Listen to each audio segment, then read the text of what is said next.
I'm struck by the idea that with pets like dogs, we say we have to train them. Yes. And in the past, we would always speak about formation and education. And we would say this is a good thing because a completely unformed and uneducated person would be chaotic. And the church had all sorts of methods to form and assist this process. But it seems like we've abandoned many of them in the last 50 years and set them aside, and the world and the internet has stepped in. But go ahead and explain how you can take this most controversial point of all. Yes. And, you could go, and I do in my book talk about, teachings of the popes and authoritative documents throughout the years saying, okay, ultimately man is head of the house, a woman, is to submit to him and everything, nothing that would in any way sort of injure her dignity and within reason, et cetera, et cetera. But when you say obedience in marriage or submission, it doesn't matter how many wonderful things that and heroic and sacrificial things husbands are called to do. What gets people nervous is, who makes the final say? Why should he have the final say? And so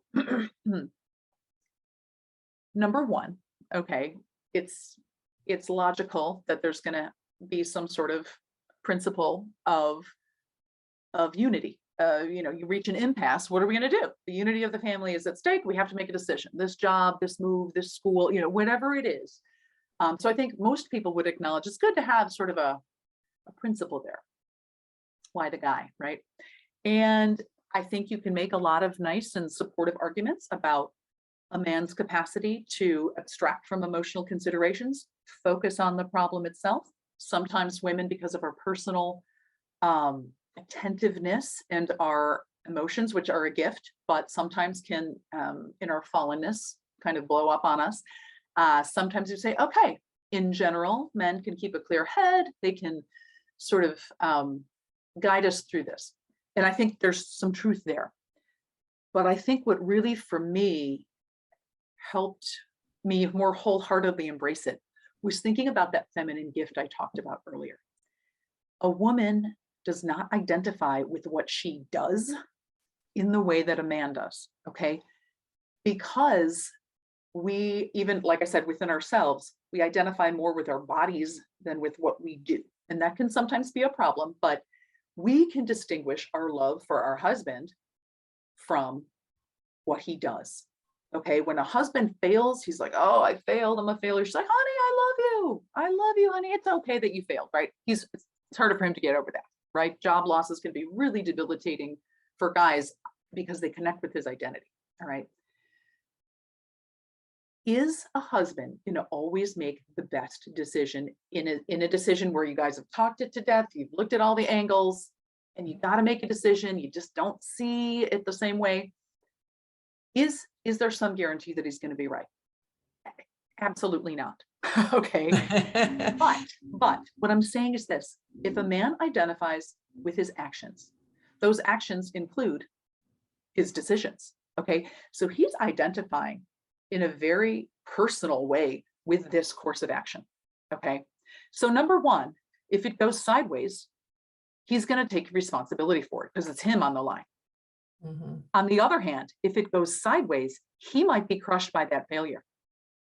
We have a capacity to make somebody else's thing, make someone else's project our own.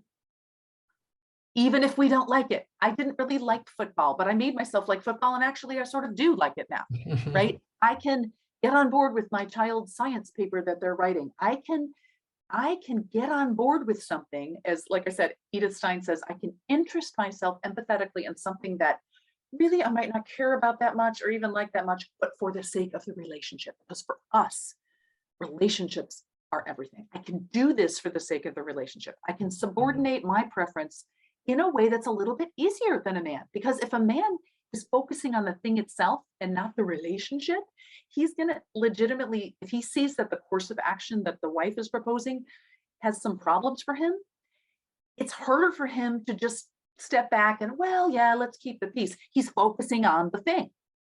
It's easier for us to focus on the relationship.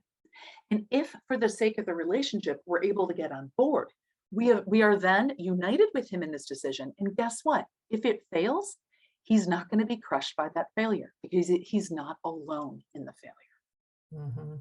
So I think that, but again, ultimately, these final say decisions are actually, hopefully, a much smaller part of marriage. And so a lot of the book talks about more subtle ways in which we can live that receptivity, in which a man can really be an effective giver.